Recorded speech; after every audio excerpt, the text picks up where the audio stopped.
Hello' নমস্কাৰ, welcome back to my YouTube channel Adish vlogs. আৰু এইফালে মোৰ মেট্ৰিক পৰীক্ষা তালৈকে যাই আছে আৰু কালি ছায়েন্সৰ পৰীক্ষা গ'ল আৰু নেক্সট ডে মেথছ আহি আছে। একদম ইজি ছাবজেক্ট, ইজি নহয় দেই, এনেই কৈছোঁ ইজি বুলি। চবতছে মই টান পোৱা ছাবজেক্ট কালি আহি আছে আৰু যি হয় হ'ব তাকে ভাবি আছোঁ। আৰু অলপ মাইণ্ডটো ৰিলেক্স কৰি, আৰু তাতে যিমান গৰম দিছে, এইফালে ৰ'দ চাওক কিমান ৰ'দ, তো ইমান গৰম দিছে, অলপ মাইণ্ডটো ৰিলেক্স কৰিবলৈ এনেই আমাৰ পথাৰৰ ফালে ওলাই যাম।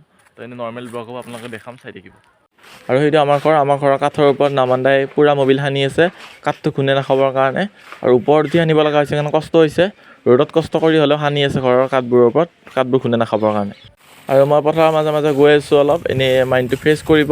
আৰু এইফালে আজি সূৰ্য দেৱতাই বহুত বৈদ্য ৰ'দ দিছে আজি, আৰু বহুত গৰমো দিছে, গৰমৰ দিন লাহে লাহে পৰিলে আৰু এনেকৈ।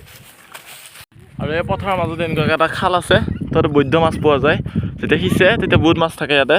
তো খালটো চাওক, এনেকৈ মেটেকা ভৰ্তি হৈ আছে, তাত মানে বেছিভাগ মাছ পোৱা যায়। যেতিয়া সিঁচে ভালেখিনি কাৱৈ হওক বা বনৰীয়া মাছখিনি বহুত পোৱা যায় এইটো মানে খালটোত সিঁচিলে। আৰু আপোনালোকে এইবোৰ পথাৰ দেখিছে যে আঘোণ মাহৰ সময়ত এয়া পথাৰ কি ধুনীয়া হৈ থাকে, ধানৰ শস্য দি বা সৰিয়হ কৰে, খেতি কৰে, তেনেকৈ বৰ ধুনীয়া হৈ থাকে দেখিবলৈ, কি ধুনীয়া হয় পথাৰবোৰ। আৰু এই পথাৰৰ মাজতে বতাহটো মাৰি থাকে, বৰ ভাল লাগে। কোনো AC হওক বা কোনো ধনী ঘৰত যিমান হওক, যি ফেচিলিটি থাকক, এই প্ৰাকৃতিক বতাহটো সমান একো হ'ব নোৱাৰে, কাৰণ এই বতাহটো মানে এটা বৰ ধুনীয়া ফিলিংছ দিয়ে। আৰু সেইকাৰণে ওলাই আহি ভাল লাগে, অলপ বেছি গৰম দিলে এনেকুৱা পথাৰৰ মানে জেগাত অলপ ভাল লাগে দিছে। আৰু যোনখিনি জেগালৈ আহিম বুলি কৈছে এইখিনিয়ে, তো এইখিনিত আহি ধুনীয়াকৈ পুখুৰী দেখা পায়। তো এইখিনিত এটা পুখুৰী আছে, আৰু আগত এটা আছে, ধুনীয়া প্ৰাকৃতিক সৌন্দৰ্য পোৱা যায়, এটা গছ গছনি বহুত আছে, আৰু এইফালে মানে ভালেকেইটা পুখুৰী বা খাল আছে। আৰু আপোনালোকৰ যেতিয়া মনটো বহুত বেয়া লাগি থাকে, অৰ্থাৎ মোৰ এতিয়া একো মন এনেকুৱা বেয়া লগা নাই, এনেই মই ওলাই আহিছোঁ জাষ্ট অলপ এনেই মাইণ্ডটো ৰিলেক্স কৰিব।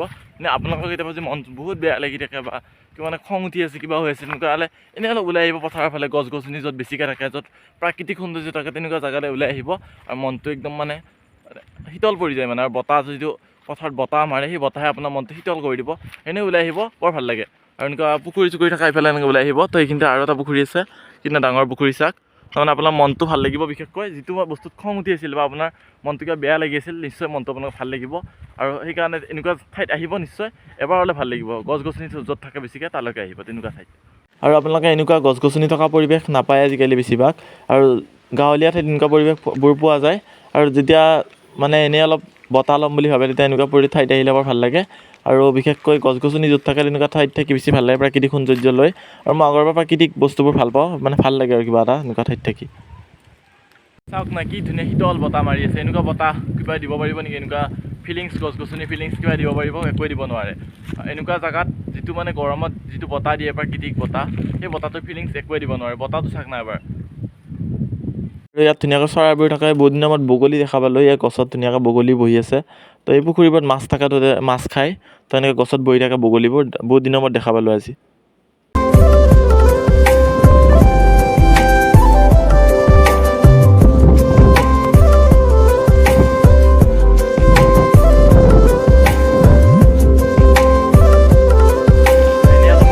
কৰিব ওলাই গ'লোঁ, ভাবিলোঁ এটা ব্লগো বনাওঁ, আপোনালোকো দেখাওঁ। এনেই ঘৰত থকাতকৈ অনবৰত, তো এনেই অলপ প্ৰাকৃতিক বতাহ ল'লোঁ, সৌন্দৰ্য ল'লোঁ, তো এনেই ওলাই গ'লোঁ। আৰু নেক্সট মোৰ পৰীক্ষাত শেষ হৈ লওক, শেষ হোৱাৰ পিছত মজা মজা ব্লগ আহিব। এতিয়া বৰ্তমান দিব পৰা নাই, ক'তো যাব পৰা নাই, ৰাইডো কৰিম মই কৈছোঁ, আমি একেলগে চবে। তো পৰীক্ষা শেষ হৈ লওক, মজা মজা ব্লগ পাব। আৰু এতিয়া ঘৰলৈ যাই আছোঁ, দেখাই আছোঁ ঘৰলৈ যায়। A few minutes later. ঘৰলৈ আহি গ'লোঁ। আৰু ঘৰলৈ অহা মানে মই কৈছোঁ এইকেইদিন মেট্ৰিক পৰীক্ষা চলি আছে, যিহেতু মই ভাল ভাল ব্লগ আপোনালোকৰ ওচৰত আনিব পৰা নাই, ক'তো যাব পৰা নাই তেনেকুৱাকৈ। তো মেট্ৰিক পৰীক্ষাটো যাওক, ধুনীয়া ধুনীয়া ব্লগ আহিব, ক'ৰবাত যামো। আৰু আপোনালোকক এটা কথা কওঁ, মই কালি মোৰ চেনেলত এটা মিনি ব্লগ দিছিলোঁ, আপোনালোকে মিনি ব্লগটো চালে নাই মোক কমেণ্ট কৰি জনাব।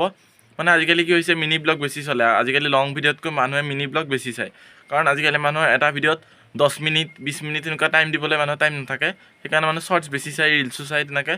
তো মিনি ব্লগবোৰত আজিকালি দেখাই দিয়ে, যিহেতু সকলোৱে দেখাই দিয়ে এটা 30 ছেকেণ্ডৰ ভিডিঅ'ত বা 40 ছেকেণ্ডৰ ভিডিঅ'ত, তো মানুহবোৰে মিনি ব্লগ বেছি চায়।